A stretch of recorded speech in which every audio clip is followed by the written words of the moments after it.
ఐకమత్యం అంటే మనం తుమ్మెద మీద రాయి విసిరితే తుమ్మెద పారిపోతుంది. అదే తేనె తుట్టె మీద విసిరితే మనమే పారిపోవాలి. ఇద్దరూ కొట్టుకుంటే ఒక్కరే గెలుస్తారు. రాజీ పడితే ఇద్దరూ గెలుస్తారు. మెట్టెల విలువ వేలలో కానీ వేసేది కాళ్ళకి. కుంకుమ విలువ రూపాయలలో కానీ పెట్టుకునేది నుదుటిపైన. విలువ ముఖ్యము కాదు, ఎక్కడ పెట్టుకుంటామనేది ముఖ్యము. ఉప్పులాగా కటువుగా మాట్లాడేవాడు నిజమైన మిత్రుడు. చక్కెరలాగా మాట్లాడి మోసగించేవాడు నీచుడు. ఉప్పులో ఎప్పుడూ పురుగులు పడ్డ దాఖలాలు లేవు. తీపిలో పురుగులు పడని రోజూ లేదు. ఏడుస్తూ ఈ లోకంలో అడుగెడుతావు, ఏడిపిస్తూ ఈ లోకాన్ని వదిలి వెళ్ళిపోతావు. రమ్మన్నా సన్మార్గంలోకి ఎవ్వరూ రారు, వద్దన్నా చెడు మార్గాన్నే ఎంచుకుంటారు. పాలు అమ్మేవాడు ఇల్లు తిరగాలి, సారాయి అమ్మేవాడి దగ్గరికే అందరూ వెళతారు. పాలల్లో నీళ్లు కలిపినావా అని అడుగుతారు, ఖరీదైన సారాయిలో నీళ్లు కలిపి తాగుతారు. పెళ్లి ఊరేగింపులో బంధుమిత్రులు ముందు, వరుడు వెనకాల. శవయాత్రలో శవము ముందు, బంధుమిత్రులు వెనకాల. శవాన్ని ముట్టినందుకు స్నానం చేస్తారు. మూగజీవులను చంపి భుజిస్తారు. కొవ్వొత్తులను వెలిగించి చనిపోయిన వారిని గుర్తు చేసుకుంటారు. కొవ్వొత్తులను ఆర్పి జన్మదినాన్ని ఆచరిస్తారు. హే మానవా, పుట్టినప్పుడు జాతకము, మధ్యలో నాటకము, చావగానే సూతకము, అయినా ఆగదు జనుల మధ్య కౌతుకము. కష్టమొస్తే భగవంతుని కొలుస్తావు, ఆయన నీకు రాబోయే కష్టాన్ని ఆపడు. నిత్యం స్మరిస్తే కొండంత కష్టాన్ని గోరంత చేసి సులువుగా దాటే శక్తి నీకిస్తాడు. కష్టాలు కుంభవృష్టిలా నిన్ను ముంచేస్తే నీకు గొడుగు పట్టి కాపాడతాడు, గుర్తుంచుకో. కొబ్బరి చెట్టు పెరిగే కొద్దీ పాత మట్టలు రాలిపోతాయి. జ్ఞానం కలిగే కొద్దీ తన పర భేదాలు తొలగిపోతాయి. పుండు మానితే పొలుసు అదే పోతుంది. పుండు మానకుండానే పొలుసు పీకేస్తే పుండు తీవ్రమై రక్తం కారుతుంది. జ్ఞానసిద్ధి అంచెలంచెలుగా కలగాలి, ఆత్రపడితే లాభం లేదు.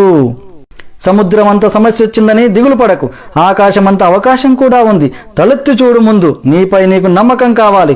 నీపై నమ్మకం నీకు బలం, నీపై అపనమ్మకం అవతల వారికి బలం. నీ బలం ఎవరికీ తెలియకపోయినా నీవు బతికేయచ్చు. నీ బలహీనత మాత్రం ఎవ్వరికీ తెలియనివ్వకు. నిన్నుగా బతకనివ్వరు. మరణం అంత మధురమైనదా? ఒక్కసారి దాన్ని కలిసిన వారు వదిలిపెట్టలేరు. ప్రకృతి కూడా అదంటే ఎంత పక్షపాతం. ప్రాణం పోయిన జీవుల్ని నీళ్లలో తేలుస్తుంది, ప్రాణం ఉన్న జీవుల్ని నీళ్లలో ముంచుతుంది. నీ పరిసరాలను ఎంత శుభ్రంగా ఉంచినా నీకు అనారోగ్యం రావచ్చు. బుద్ధి అనే ఆసుపత్రిలో ఆలోచనలు అనే వైద్యుడు నీ రోగాలను తగ్గించగలడు. వాటిని ఆరోగ్యంగా ఉంచుకో. వెంటరాని ఇంటిని, ఒంటిని రోజు కడుగుతావు. నీ వెంట వచ్చే మనసును ఎప్పుడు కడుగుతావు? నిజాయితీ పరులు సింహం లాంటి వాళ్ళు. సింహం కూర్చోటానికి సింహాసనం ఎందుకు? అదెక్కడ కూర్చుంటే అదే సింహాసనం. నిజమైన నిజాయితీ పరులకు గుంపు అక్కర్లేదు. పండు తింటే అరిగిపోతుంది, తినకపోతే ఎండిపోతుంది. జీవితం నువ్వు ఖుషిగా గడిపినా, భయపడుతూ గడిపినా కరిగిపోతుంది. వచ్చే జన్మలో నువ్వెవరో, ఎక్కడ, ఎలా పుడతావో, అసలు జన్మ ఉందో లేదో తెలీదు. నువ్వు నా వాళ్ళు అనుకుంటుంటే వాళ్ళు తర్వాత వాళ్ళ కోసమే బతుకుతారు. నీకంటూ ఎవరు ఉండరు, ఏమీ మిగలదు. అర్థం చేసుకుంటే పుట్టిన దగ్గర నుంచి పోయేందుకే మన ప్రయాణం. ఈ మాత్రం దానికి పుట్టడం ఎందుకో తెలియదు. తెలుసుకోవటంలోనే ఉంది కిటికంతా. అందుకే ఈ జీవితం అంతా. మరణం దగ్గర పడితేనే మహాసత్యాలు బోధపడతాయి. పని చేయడానికి పని మనిషి దొరుకుతుంది, వంట చేయడానికి వంట వాళ్ళు దొరుకుతారు. రోగం వస్తే నీ బదులు భరించడానికి ఎవరూ దొరకరు. వస్తువు పోతే దొరకచ్చు, జీవితం పోతే మళ్ళీ దొరకదు. తెరపడే రోజు ఏం తెలిసినా ప్రయోజనం ఏంటి? పక్కనెంత మంది ఉన్నా, ఎంత సంపద ఉన్నా ఏంటి? 40 లక్షల కారైనా, 4000 సైకిల్ అయినా రోడ్డు ఒకటే.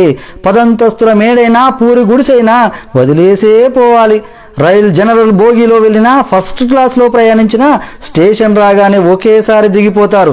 కళ్ళతో ఈ జగత్తును చూస్తే కనిపించేవి కేవలం దృశ్యాలే.